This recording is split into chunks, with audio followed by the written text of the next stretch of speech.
Tonight we begin with a development that U.S. officials had feared, Middle Eastern allies had anticipated, and intelligence agencies had tracked for weeks, a confrontation that unfolded not over months of diplomatic back and forth, but in 48 hours. 48 hours that brought two nations to the edge of direct conflict. 48 hours that exposed fractures within Iran's leadership that even seasoned analysts hadn't fully understood. 48 hours that may have fundamentally altered the trajectory of U.S.-Iran relations for a generation. What President Donald Trump did yesterday crossed a line that the international community had hoped would hold. And when that line broke, Iranian President Masoud Pezeshkian did not hesitate. He responded with calculation, defiance, and a surprising pivot that has left Washington scrambling to interpret what comes next. This is the Situation Room, and tonight we're going to break down every element of this extraordinary 48 hours, what led to Trump's ultimatum, why Pezeshkian's response shocked everyone, and what this means for the already volatile Middle East. Stay with us. For several months now, there had been signals, not official White House statements, not formal State Department briefings, just signals that the Trump administration was preparing something unprecedented regarding Iran. President Trump has been confrontational with Tehran, yes, but he's been measured in his confrontation. His moves have followed a certain pattern, a predictability, almost a choreography that allowed both sides to posture without pushing toward actual conflict. But what set off alarm bells in the Pentagon and at Langley this past week was that the pattern went silent. Intelligence analysts who monitor Iranian military communications know the indicators.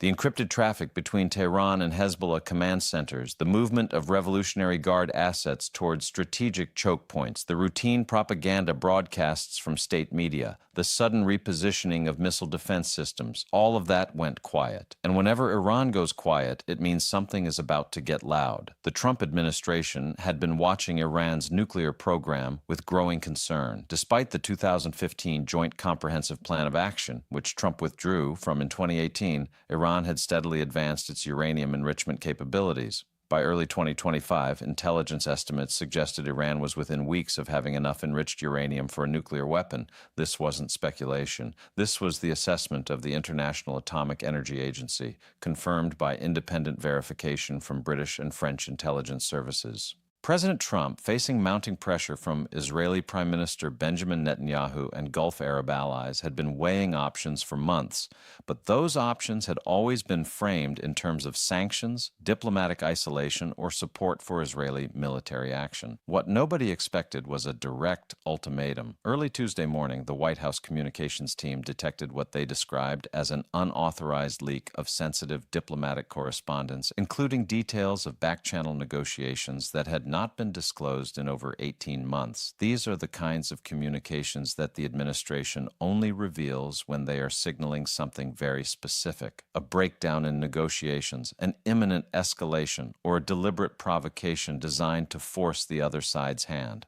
Observers didn't know which category this fell into, or whether it fell into all three at once.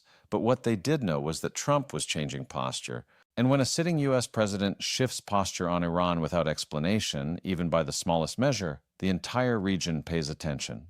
The leak revealed that Iran had been secretly transferring advanced centrifuge components to a facility near Natanz that IAEA inspectors had never been granted access to.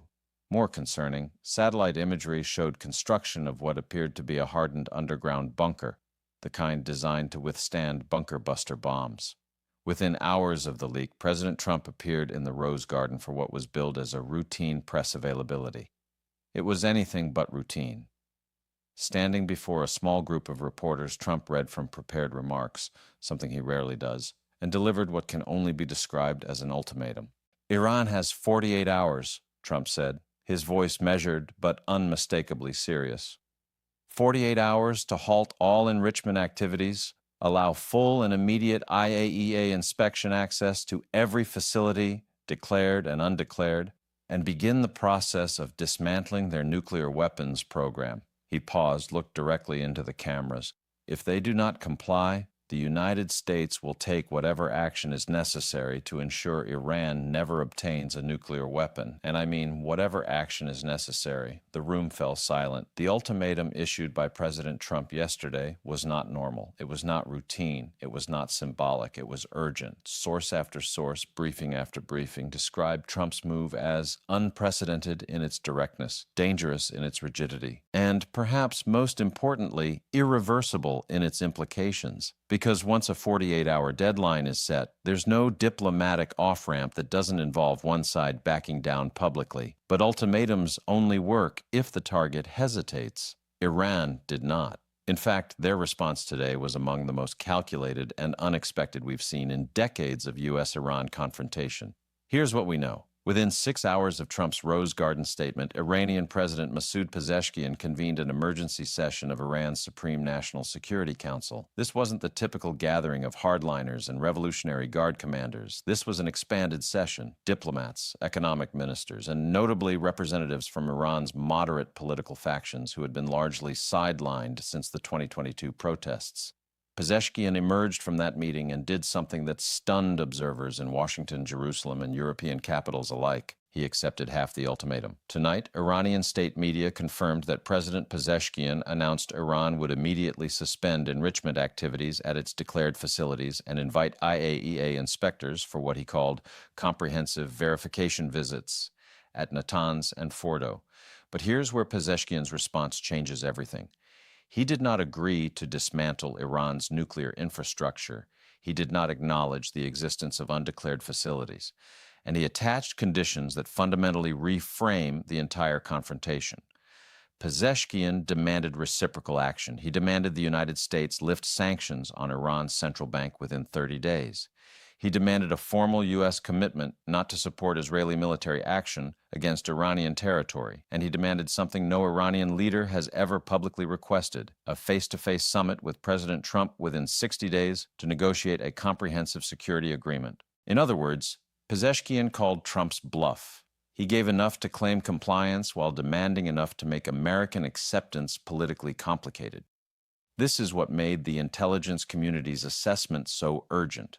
Iran's response wasn't just diplomatic maneuvering, it was strategic repositioning. It represented the kind of move that could fracture the U.S. coalition against Iran if left unanswered, and the Trump administration, understanding that fully, is now scrambling to respond.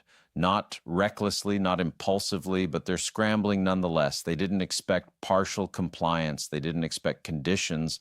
They expected defiance they could use to justify escalation. Instead, they got sophistication they have to navigate. And here's where the story becomes even more consequential. Intelligence analysts now believe that Pezeshkian's response was designed to test the unity of American resolve after years of partisan division over Iran policy. Iran wanted to see whether Trump would accept partial victory or demand total capitulation. But instead, something unexpected happened. The international community didn't rally behind Trump's ultimatum. They rallied behind Pezeshkian's counteroffer. Within hours of the Iranian president's announcement, the European Union issued a statement calling Iran's response constructive and deserving of serious consideration. French President Emmanuel Macron personally called Pezeshkian the first direct communication between a French president and an Iranian president since 2019. Even more significantly, China's foreign ministry described Iran's offer as a foundation for peaceful resolution and urged all parties to exercise restraint. You don't get that kind of international response to Iranian diplomacy easily. But today, Pezeshkian achieved exactly that.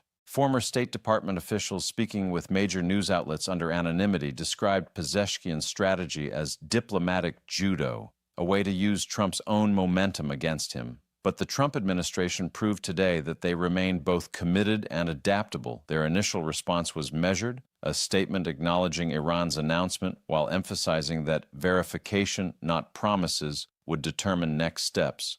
That language matters because it shows the administration recognizes they're in a different game now. It shows that Trump is not simply reacting, he is recalibrating. As reports continued coming in throughout the evening, we learned more about the scale of both the Iranian response and American repositioning.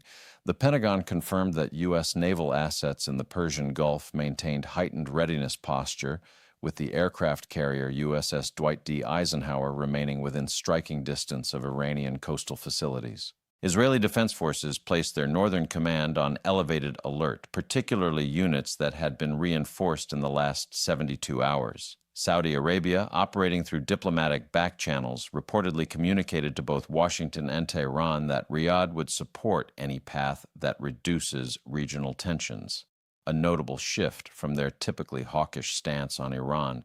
This wasn't just diplomatic posturing. This wasn't just military signaling. This was regional realignment. This was the entire Middle Eastern chessboard shifting in real time. And that shift is the one thing the Trump administration has struggled to control since announcing the ultimatum.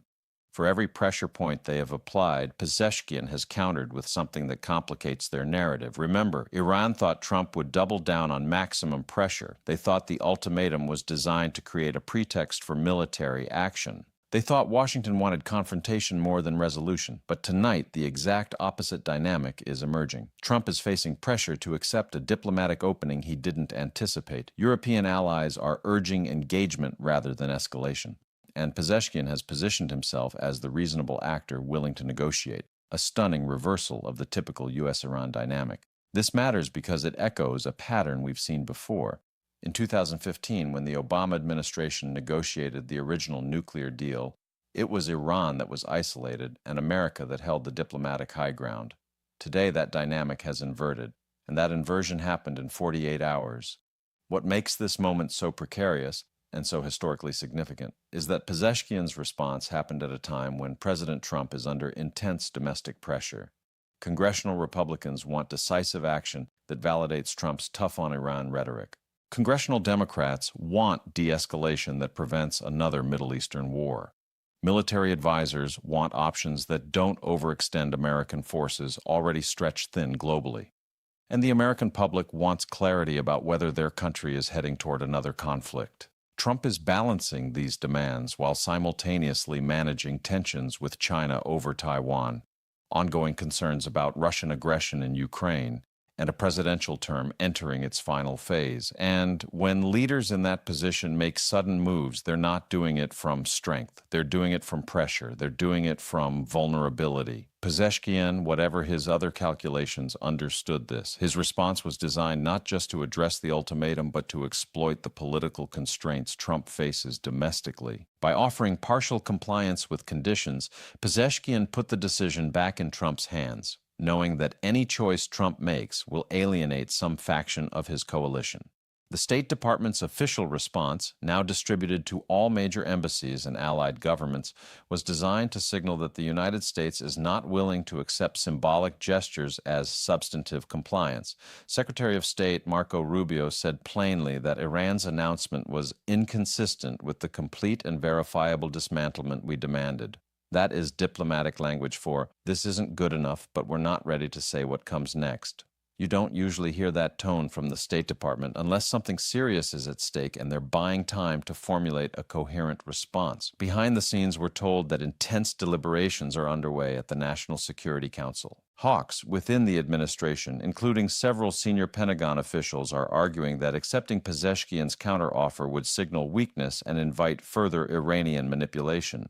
But others, including some intelligence community veterans, are arguing that rejecting a diplomatic opening when the international community is watching could isolate the United States rather than Iran. The debate, according to sources familiar with the discussions, is genuinely unresolved. Meanwhile, President Pezeshkian addressed the Iranian people in a measured, carefully calibrated speech tonight. He said, "Iran has never sought conflict with any nation. We seek only the right to determine our own future free from foreign coercion." He said, "We have demonstrated our willingness to engage in good faith. The question now is whether America will meet us at the table or continue down a path that leads nowhere." And he said, "The Iranian people should know that their government will never surrender our sovereignty, but we will also never close the door to peace if peace is genuinely offered." These are not rhetorical flourishes. These are statements from a leader who understands just how high the stakes have become and who is playing to multiple audiences simultaneously.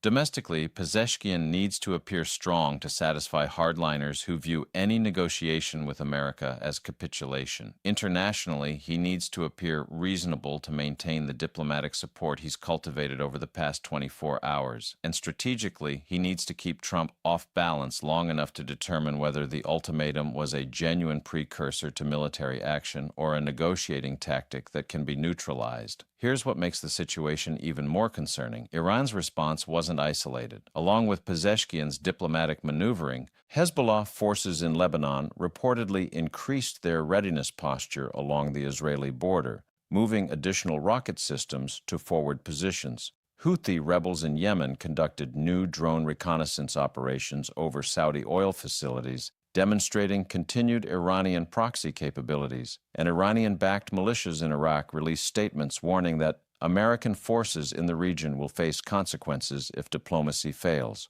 All of this happened within the same 48-hour window. When Iran moves multiple pieces at once, it means something larger is underway. This coordinated activity suggests that while Pezeshkian extended a diplomatic hand, Iran's military and proxy forces are simultaneously preparing for the possibility that diplomacy fails. It's a classic Iranian strategy: negotiate with one hand while maintaining pressure with the other. And it's exactly the kind of complexity that makes this situation so dangerous. Intelligence analysts are now considering several possibilities. One is that Iran is preparing to genuinely de-escalate, using Pezeshkian's moderate reputation to secure sanctions relief while quietly continuing lower-level nuclear research. Another is that Iran is attempting to divide the U.S.-European alliance by appearing more reasonable than Washington, buying time while their program advances. A third possibility, the one worrying officials the most, is that Iran is attempting to lure the United States into a diplomatic process that can be exploited to extract concessions without delivering meaningful nuclear constraints. But today, the Trump administration took one card off the table. They didn't reject Iran's response outright. They didn't immediately escalate military preparations. They didn't close the door to continued dialogue. They paused. And in international relations, sometimes a pause is the most consequential action of all. What we're watching now is a test of credibility. Iran wants to see whether Trump's ultimatum was serious or theatrical. Trump wants to show that American demands cannot be negotiated down through partial compliance.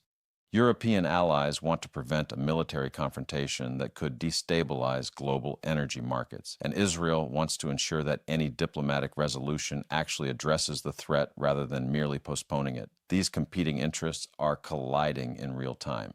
And the outcome will shape not just U.S.-Iran relations, but the entire framework of nuclear nonproliferation for decades to come. If Iran successfully extracts concessions through this gambit, other nations considering nuclear programs will take note.